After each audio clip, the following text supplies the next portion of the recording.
Assalamualaikum warahmatullahi wabarakatuh. Shalom, Om Swastiastu, Namo Buddhaya, salam kebajikan, Rahayu. Salam sejahtera untuk kita semua. Perkenalkan, saya Christian Arif Jaya, SPD MPD. Saya adalah dosen di Prodi Teknologi Pendidikan, Universitas Negeri Semarang.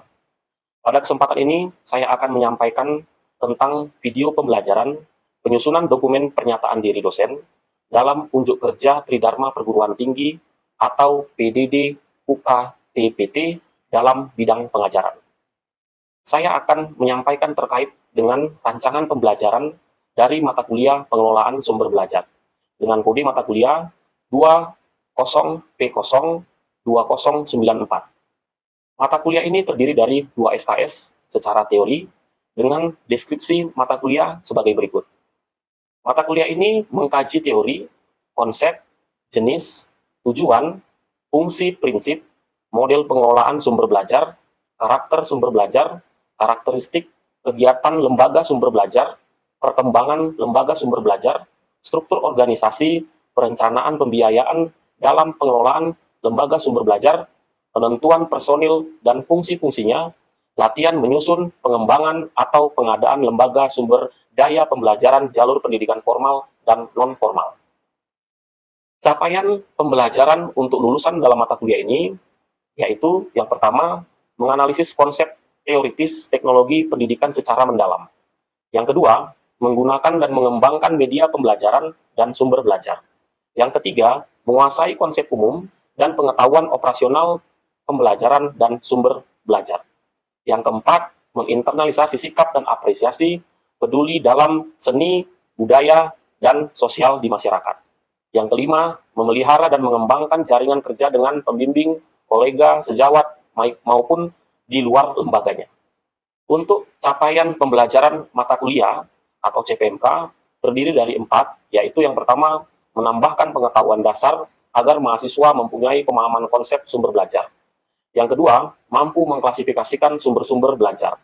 Yang ketiga, mampu menganalisis pengelolaan sumber belajar baik by design maupun by utility.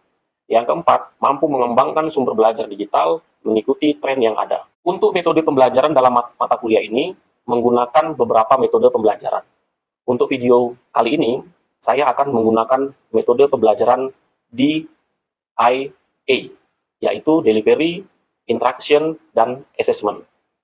Penilaian mata kuliah ini meliputi penilaian aktivitas dalam diskusi dengan bobot 25%, hasil proyek 25%, tugas mingguan 10%, kuis di tiap pertemuan 10%, ujian tengah semester 15%, dan ujian akhir semester 15%. Selain di kelas, perkuliahan nanti akan dilakukan secara asinkronus dengan mengunduh aplikasi Elena yang bisa digunakan oleh setiap mahasiswa. Demikianlah pengantar rancangan pembelajaran dari mata kuliah pengelolaan sumber belajar. Untuk lebih jelasnya, Bapak Ibu Asesor bisa menyaksikan video pembelajaran berikut. Selamat menyaksikan. Selamat pagi. Baik, salam sejahtera bagi kita semua ya. Untuk pagi hari ini kita akan melanjutkan perkuliahan kita dalam mata kuliah pengelolaan sumber belajar.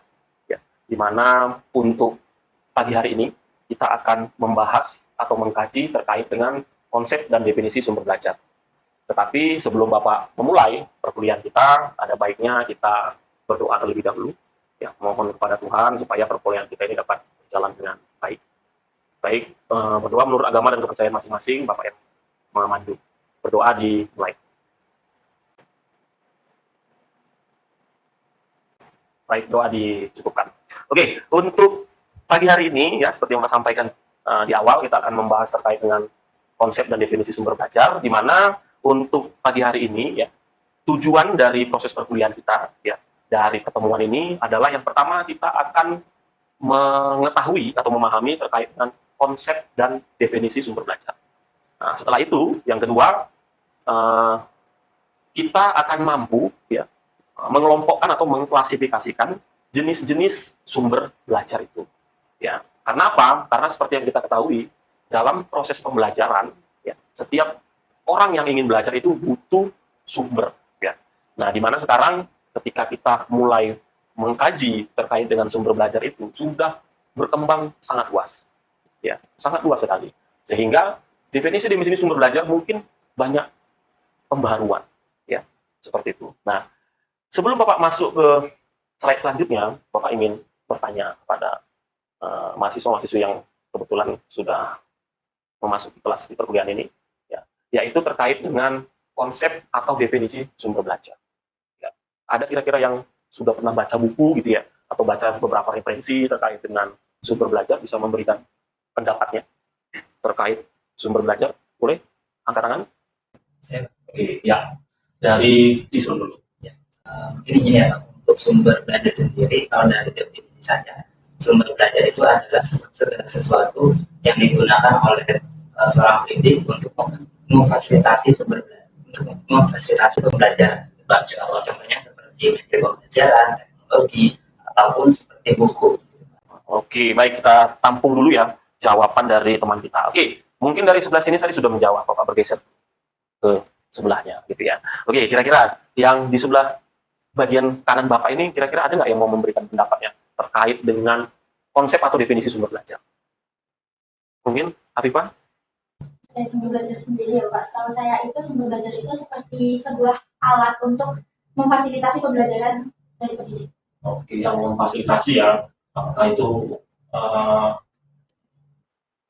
mentornya atau seperti Bapak ya, pengajarnya ataupun hal-hal lain ya. Oke, baik, kita tampung dulu. Mungkin satu lagi lah untuk pelengkap ya. Menurut saya sumber belajar itu pengalaman belajar yang diperoleh dari orang lain, keluarga maupun sekolah gitu. Yang diberikan kepada orang yang mau mungkin ya mendengarkan konsep ataupun hal-hal yang mencakup pengalaman tersebut. Oke, baik, dari ketiga argumen yang diberikan oleh teman-teman kita, ya sebenarnya itu masuk ke dalam konsep dan definisi, gitu ya. Tetapi walaupun seperti itu, kita harus mengetahui konsep dan definisi secara garis besar dari beberapa para ahli untuk bisa mendukung argumentasi kita itu menjadi lebih kuat, gitu ya. Seperti tadi dari teman kita yang pertama menyampaikan bahwasanya sumber belajar itu adalah segala sesuatu yang mendukung dalam pembelajaran, seperti media dan lain semacamnya. Oke. Nah, kemudian teman kita tadi yang berikutnya memberikan bahwasanya sumber belajar itu adalah segala sesuatu yang memang bisa kita gunakan dalam hal belajar, gitu ya. Nah, kemudian ada juga teman kita yang memberikan argumennya terkait dengan sumber belajar itu adalah pengalaman, ya. Nah, apa sih sebenarnya konsep dan definisi sumber belajar itu? Nah, Bapak punya dua orang, bukan dua orang ya, tapi dua sumber. Yang pertama dari seorang ahli teknologi pendidikan sesuai dengan prodi kita, karena kalau kita mencari suatu referensi terkait dengan suatu ilmuwan, kita harus punya pegangan dari ilmuwan kita. Ya, jadi kita harus punya beberapa tokoh-tokoh yang kita ketahui sebagai tokoh dari ilmuwan kita. Nah, itu kita harus tahu.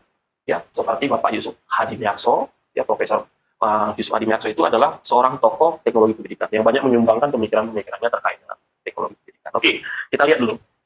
Nah, menurut Bapak Profesor Yusuf Hadimyarso, yang seperti Bapak sampaikan ini adalah tokoh teknologi pendidikan. Ya, Anda bisa membaca bukunya banyak. Yang salah satu paling populer itu adalah Menyemai Beti Pendidikan, bisa dibaca. Dan di situ ada satu pernyataan beliau terkait dengan sumber belajar. Ya. Nah, sumber belajar itu menurut Prof. Yusuf Hadimyarso, ya, sumber belajar itu adalah segala sesuatu yang meliputi. Jadi sesuatu hal yang disampaikan oleh teman kita tadi, kita kerucutkan lagi. Apa saja itu? Ya, yang pertama ada pesan. Ya. Pesan ini kalau kita definisikan sekarang itu seperti learning material, ya, atau bahan belajar atau pembelajaran, ya. Seperti tadi pendapat yang pertama buku, ya itu termasuk salah satunya. Nah, kemudian kemudian bahan, ya, bahan nanti kita lihat bahan itu yang seperti apa, ya. Kemudian alat, teknik dan lingkungan, ya. Nah, ini semua nanti akan terakomodasi, ya, terakomodasi sehingga disusun atau dikombinasikan untuk memungkinkan terjadinya proses pembelajaran. Ya. Jadi segala sesuatu hal yang disampaikan tadi terkait dengan pesan orang bahan ini menjadi satu rangkaian di dalam proses pembelajaran. Jadi nggak bisa berdiri sendiri kalau buku berdiri sendiri sebagai sumber belajar, tidak bisa. Ya. Tapi itu menjadi salah satu elemennya. Ya. Bagaimana buku ini supaya bisa bermanfaat? Kita butuh orangnya untuk bisa menyimpulkan secara baik tentang buku itu. Gitu ya. Nah, memang secara tidak langsung kita butuh suasana atau lingkungan belajar itu ya. Seperti nanti ada mata kuliah kita terkait dengan pengembangan lingkungan belajar ya. Nah, itu nanti ada kita kaitkan terkait itu. Nah, kemudian yang kedua itu dari Organisasi Teknologi Pendidikan Dunia ya, yang disebut dengan ICT. Nah, ICT sendiri punya pendapat bahwasanya sumber belajar itu apa saja yang dapat digunakan untuk membantu tiap orang dalam belajar. Nah, berarti bisa kita simpulkan, ya, pengalaman Pak, ya bisa. Dan gitu ya. Nah, pengalaman itu harus bisa disusun ya sedemikian rupa untuk bisa memberikan pesan ataupun berupa pembelajaran. Masih ingat nggak ketika ada beberapa orang tua kita memberikan pepatah kan gitu ya, atau memberikan saran kan gitu ya, jangan keluar malam nanti seperti ini seperti ini. Nah, sebenarnya itu adalah proses pembelajaran ya yang mau disampaikan oleh orang tua kita, bahwasanya kita itu memang harus mengikuti apa yang disarankannya. Karena apa? Karena orang tua itu yang lebih dulu melaluinya, bahwasanya keluar malam itu memang tidak baik. Nah, mungkin saja tidak ada kita dapatkan kan gitu ya. Makanya ada teori di dalam konteks belajar itu harus sepanjang hayat. Jadi bukan hanya didapat dalam konteks pendidikan formal, tetapi juga apapun itu dalam sendi kehidupan. Nah, oke. Jadi dapat kita simpulkan, apa itu sumber belajar? Ya, sumber belajar itu adalah satu kombinasi dari dari bahan ajar itu, ya, yang bisa kita berikan konteks itu adalah pesan ya, karena bagaimanapun bahan ajar itu kan disusun oleh ilmuwan-ilmuwan ya, dari beberapa riset-riset panjang sehingga menjadi suatu teori yang kuat. Nah, kemudian ada orang yang menyampaikannya, kemudian ada material yang mendukungnya, kemudian ada tekniknya, ya, kemudian ada lingkungannya. Dan ini nanti yang akan saling berkesinambungan mendukung kita dalam proses pembelajaran. Seperti itu.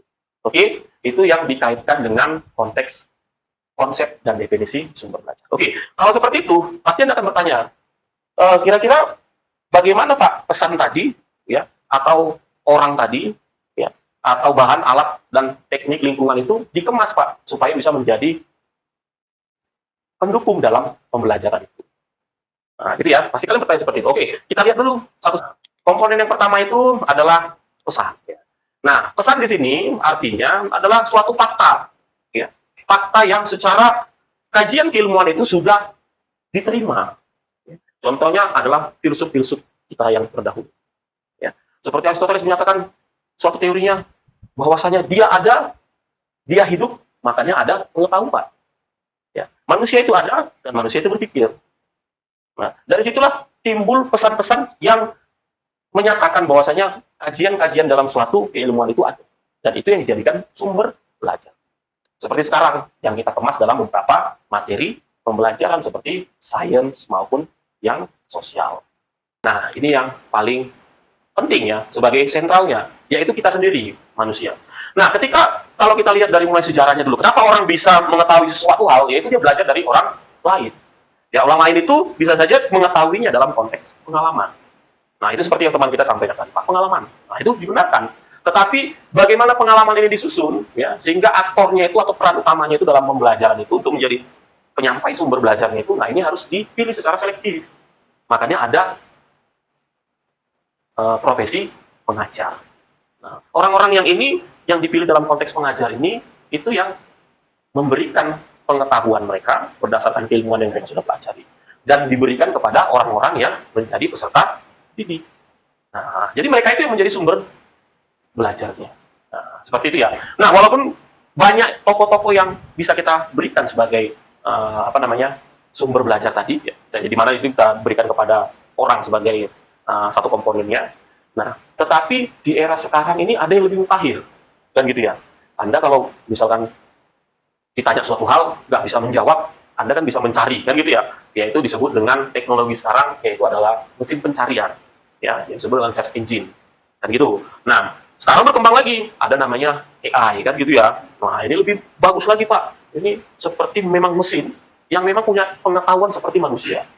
Nah, ini Bapak rasa Anda sudah mengetahui lah beberapa produk-produknya. Nah, sekarang banyak sekali timbul pertanyaan, apakah manusia ya sebagai sumber belajar tadi sudah mulai tergantikan?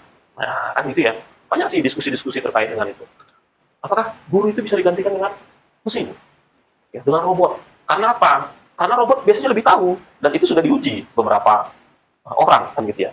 Ya, misalkan dalam terkait beberapa pembentukan suatu hal-hal yang ingin dibuat. Contohnya misalkan dari guru sendiri ya, misalkan membuat suatu perencanaan pembelajaran, itu bahkan satu aplikasi bisa membuatnya. yang lebih baik daripada seorang guru. Nah, kita menyikapi atau mengkritisi hal tersebut, itu bagaimana kira-kira? Menurut pendapat kalian, apakah memang manusia itu bisa nggak, atau guru lah kita bilang, ataupun pengajar-pengajar yang lain itu bisa nggak digantikan oleh seorang, atau digantikan oleh robot, ataupun teknologi sekarang yang berupayakan? Ada yang sebelum? Ya.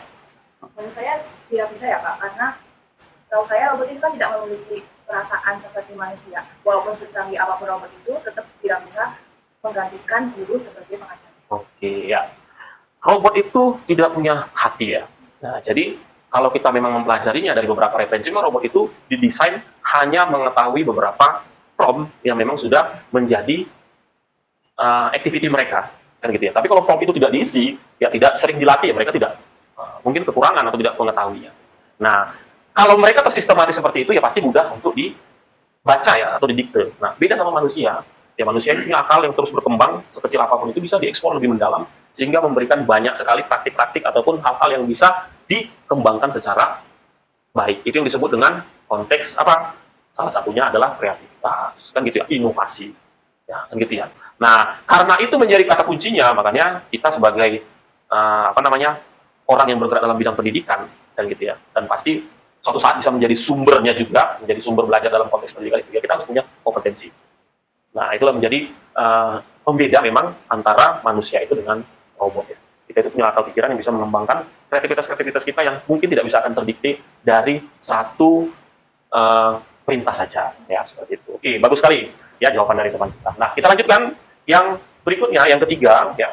Tadi ada pesan, kemudian manusia, dan yang ketiga itu ada data. Oke. Nah, materials atau data ini, ya ini sekarang sudah menjadi referensi yang sangat dibutuhkan dalam hal sumber belajar. Ya. Sebagai bukti kalau mahasiswa itu, kalau menyusun suatu karya tulis ilmiah, misalkan skripsi, Anda itu tidak bisa hanya menyampaikan argumentasi. Kan gitu ya.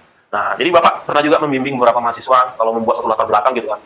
Ada suatu permasalahan, jadi dia memberikan argumentasinya, atau dari hasil observasi, dan gitu ya, atau wawancara, disampaikan bahwasanya memang masalahnya seperti ini, misalkan dari guru atau dari pelaksana pendidikan, kan gitu, atau dari fenomena. Nah, tetapi hal tersebut harus dikerucutkan, kan itu ya. Dikerucutkan dengan apa Pak? Satu bukti otentik, yaitu data. Nah, itu menjadi sumber belajar sekarang. Jadi kita biasakan ketika kita memberikan satu argumentasi dari tokoh suatu bidang keilmuan, dan diselipkanlah satu data yang paling kuat untuk bisa memperkuat argumentasi. Gitu ya. Jadi data ini menjadi sumber belajar yang paling dibutuhkan ya, dari segi aku. Jadi kalau kita menyatakan satu argumen tidak by data atau tidak by teori, ya itu tidak dipercaya orang, kan gitu ya. Harus kita punya datanya, data empirik. Ya. Data itu dari mana Pak? Ya bisa saja data itu dari beberapa hal yang bisa disajikan. Contoh adalah bank data, misalkan BPS ya, Badan Pusat Statistik kita itu banyak memuat data-data. Jadi kita bisa ambil atau dari beberapa sumber-sumber referensi terkait dengan data-data hasil-hasil survei gitu ya, yang sudah dikemas dalam beberapa sumber pencarian. Ya, karena sekarang kan basis teknologi ya, jadi itu bisa dipakai. Sebagai contoh, sekarang banyak statement masyarakat kita, wah Indonesia ini banyak negara miskin. Nah, kan gitu ya, itu nggak bisa dibenarkan kalau kita menyatakan hal itu menjadi sumber belajar, berarti negara Indonesia adalah negara miskin. Nah, itu tidak disalahkan ya, tapi kurang tepat, harus didukung dengan data. Data kamu dari mana? Ya, bisa saja data saya dari World Bank, kan gitu ya. World Bank merilis dan sampai tahun 2024 persentase pertumbuhan pengangguran kita mencapai angka 12%. Nah, dicantumkan sumber datanya. Nah, seperti itu. Ya, itu yang disebut dengan konteks material. Kemudian kita lanjutkan, yaitu terkait dengan device. Ya. Nah, seiring dengan berjalannya waktu, teknologi yang berkembang, device ini sangat dibutuhkan dalam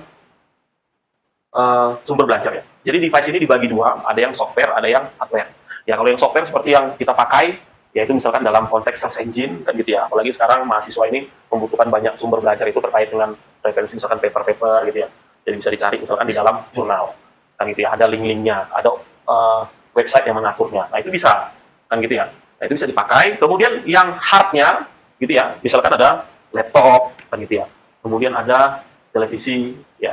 Nah, kemudian ada papan tulis, nah, kemudian ada proyektor dan semacamnya, ada lampu. Itu semuanya udah didukung. Ya itu kita pelajari nanti ada dalam lingkungan belajar ya, itu ada nanti dalam materi. Nah, jadi device ini berkembang kok, ya, berkembang mulai dari sebelum mengenal teknologi sampai mengenal teknologi. Nah, sekarang kalau Bapak tanya, nyaman di mana sih kalian? Device sekarang ini atau device yang dulu? Mungkin waktu SD gitu ya, bawa buku banyak-banyak kan, sampai tasnya gini-gini. Tapi kalau sekarang kan nggak ada, hanya paling megang laptop kan gitu. Ditanya dosen, buku mana? Tinggal buka tuh, ini e-book saya Pak. Siapa yang bisa nyalakan? Nggak ada kan? Ya memang itu menjadi sumber belajar.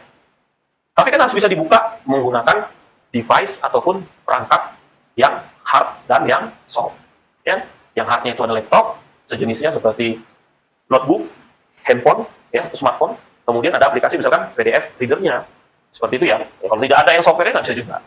Nah, seperti itu maksud Bapak. Jadi beda sekali sekarang. Makanya kalau sekarang mahasiswa itu nggak punya apa-apa, masuk ke kelas, ya kita jangan anggap remeh ya. Bisa saja dia bisa menunjukkan sumber-sumber belajar mereka berupa yang sudah digital.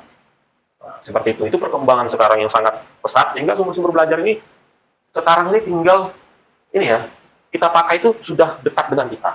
Ya, jadi belajar itu sekarang itu asumsinya itu ya bisa di mana aja lah. Ya, karena apa? Karena sumbernya itu yang sudah fleksibel. Beda kalau dulu kan, kalau Anda mau belajar kan harus bawa buku. Ya, karena nggak ada sumber yang lain. Tapi sekarang dengan kemudahan teknologi ya, sumber itu sudah bisa kita dekatkan. Mau kita ke atas gunung, mau kita ke bawah laut, bisa juga ya. Maksudnya di daerah laut, bisa kita belajar. Ya, apalagi sekarang ada namanya orang yang kaya raya itu ya, Elon Musk, kan gitu kan.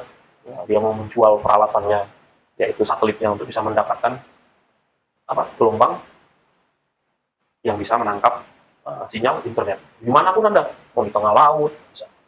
Jadi kita makin fleksibel dimanapun kita berada. Nah itu tentang device ya. Nah untuk yang lain mungkin nanti bisa dispesifikkan. Misalkan mata kuliah fotografi Anda punya kamera digital kan gitu ya. Kenapa kok dosennya memberikan kamera untuk mata kuliah fotografi? Nah itu sebagai peralatannya, sumber belajarnya. Kalau nanti dosennya teori kok tentang angle, pengambilan kamera, kualitas kamera, kalau tidak ada alatnya ya nggak bisa. Ya itu mungkin yang bisa disematkan dalam konteks pembelajaran yang menggunakan praktikum. Dan gitu ya. Oke, seperti itu. Nah, sebelum kita lanjut, yang terakhir itu ada metode ya, bukan, yang kelima, yang terakhir. Yang kelima itu ada metode atau teknik. Nah, di dalam teknik ini sebenarnya orang TP tahu ya, kalau kita ngajar itu misalkan metode ceramah, tanya jawab, diskusi, itu sebenarnya adalah satu hal yang butuh digunakan dalam konteks belajar. Jadi sebenarnya kalau kita hanya belajar satu arah, itu kemungkinannya ya agak sulit juga untuk berkembang terkait dengan pengetahuan. Jadi pembelajaran itu harus berbagai arah. Nah, kalau sekarang metode teknik ini kan berkembang, ada namanya istilahnya apa? Hah? Ada yang tahu nggak istilahnya? Kalau belajar sekarang pakai metode apa? Ada? Pakai metode otodidak, kan gitu ya. Belajar dari YouTube, kan gitu. Makanya kita mengenal istilah konten kreator, kan gitu. Nah, perubahan itu Bapak rasa memang disikapi dari perkembangan teknologi yang cepat. Nah, jadi makanya hal tersebut itu jangan Anda tinggalkan. Ya nggak boleh ditinggalkan itu. Jadi kalau memang kita bisa belajar dari YouTube, ya kita nggak ada salahnya. Gitu ya. Nah, makanya sekarang kalau ditanya sesuatu hal kita tidak mengetahui, berarti kita sudah ketinggalan zaman. Ya. Kita sudah ketinggalan jauh pengetahuan. Karena apa? Karena kemudahan untuk mencari resource tadi, sumber belajar tadi. Ketika kita tidak tahu, ya cari.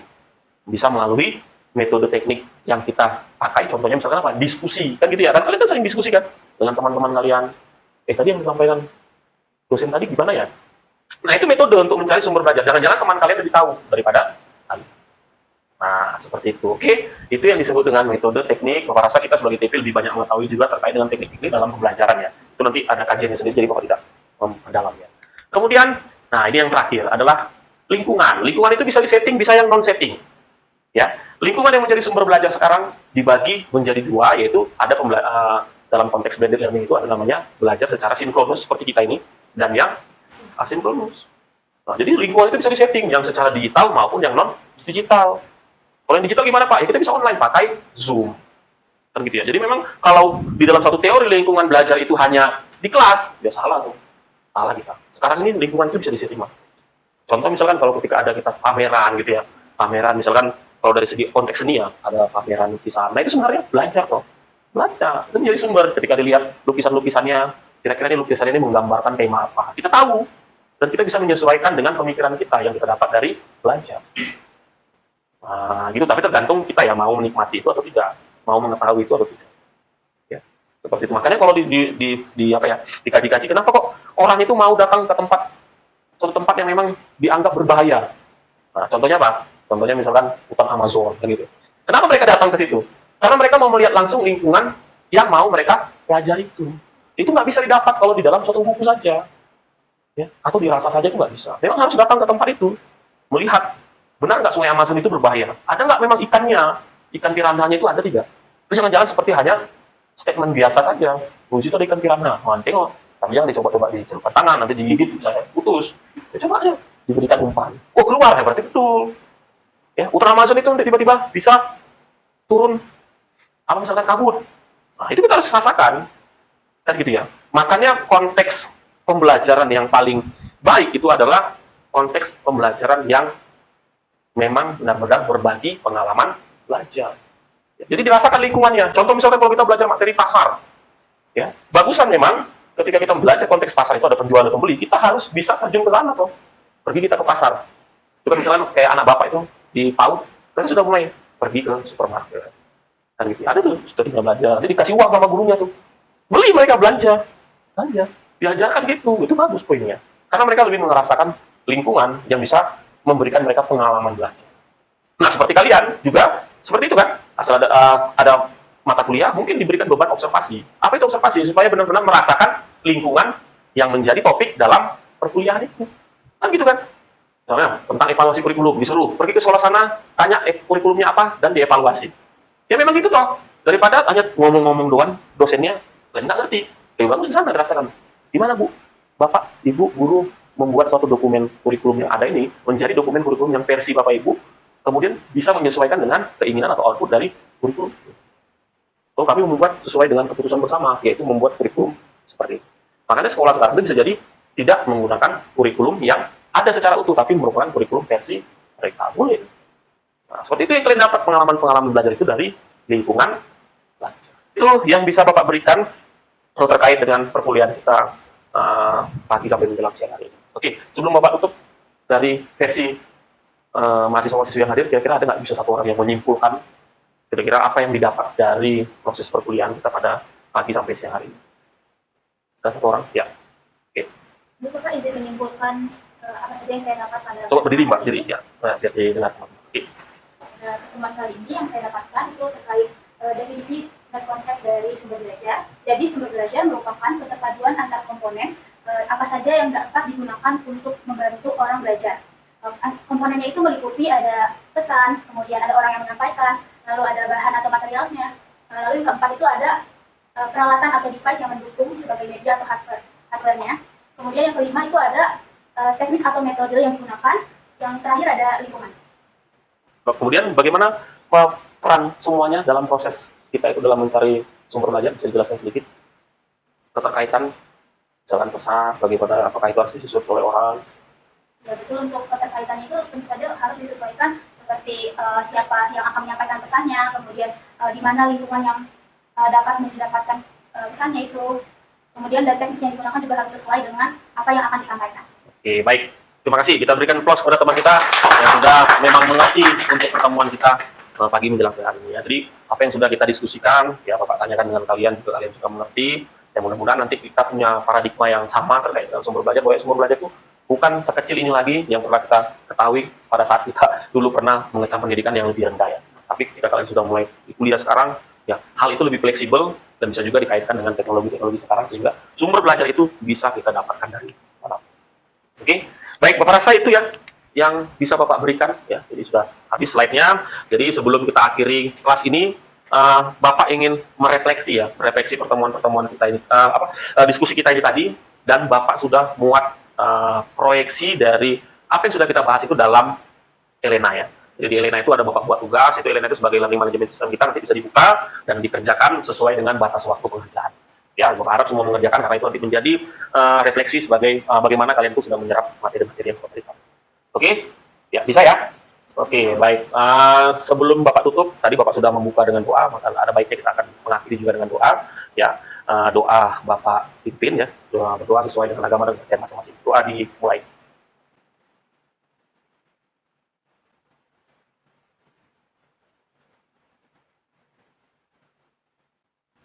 Oke, baik. Doa dicukupkan. Bapak rasa cukup sekian pertemuan kita sampai siang hari ini. Akhir kata Bapak ucapkan terima kasih dan selamat siang.